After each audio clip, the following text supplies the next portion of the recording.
Let's take a closer look at this corrugated cardboard box for packing from UHaul. This particular box is a medium size, has roughly 3 cubic feet of capacity. The sides are 8.5 by 18 by 16. It is what I consider a standard weight cardboard. Served us very well. I highly recommend it, but let's talk about some of the features here.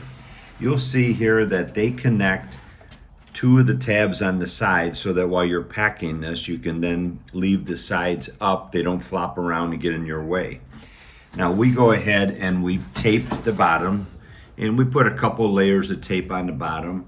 But one of the extra features I personally do is I put a strip of tape on the inside, because then whatever you're packing is going to press down on the tape and keep it secure.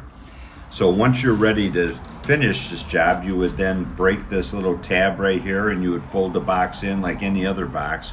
You would then seal it, tape it, whatever's best for you, and then you're all ready to move. And one of the other features here is you can see that it has handles on the side. You simply press in and access the handles on each side.